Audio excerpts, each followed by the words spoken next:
Hi, welcome back to my channel.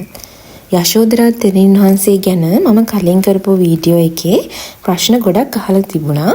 ඉතින් අන්නේ ප්‍රශ්න වලට උත්තර තමයි අද මම මේ වීඩියෝ එකකින් ගේන්න කියලා හිතුවේ.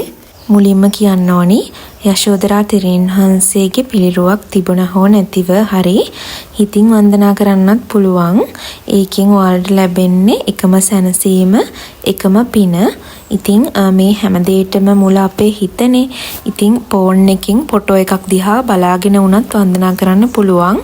මම හිතන්නේ ඒකිනුත් අපිට ලැබෙන්නේ එකම පින, එකම සැහැල්ලුව කියලා. ඒ වගේම අහපු තව ප්‍රශ්නයක් තමයි කාමරේ යශෝදරා තෙරණින් වහන්සේගේ පිළිමයක් තියලා වන්දනාමාන කරාට ප්‍රශ්නයක් නැද්ද කියලා.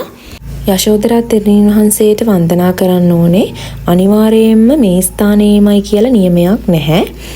හැබැයි සාමාන්‍යයෙන් වන්දනා කරන්න බුදුමැදුරක් පූජා කාමරයක් හරි ගෙදර පිරිසිදු නිස්කලංක තැනක් වෙන් කරගන්න එක වඩාත් සුදුසුයි කියලා හිතනවා. ඒ වගේම යශෝදරා තෙරණින් වහන්සේ වන්දනා කරන්න එහෙම නියමිත වෙලාවක් නැහැ.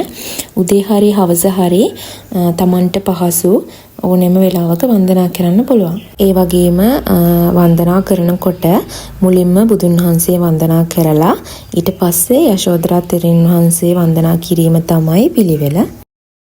ඒ වගේම ගෙදර බුදුපහන තියෙන තැනම යශෝදරා තෙරණියගේ ඡායාරූපයක් හෝ පිළිමයක් තියන්න පුළුවන්ද කියන ප්‍රශ්නයක් තියෙනවා.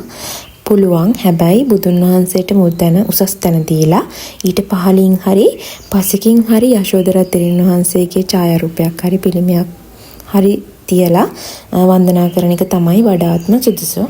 ඒ වගේම අහලා තිබුණා යශෝදරා තෙරණින් වහන්සේ වන්දනා කරන ගාථාව මොකක්ද කියලා.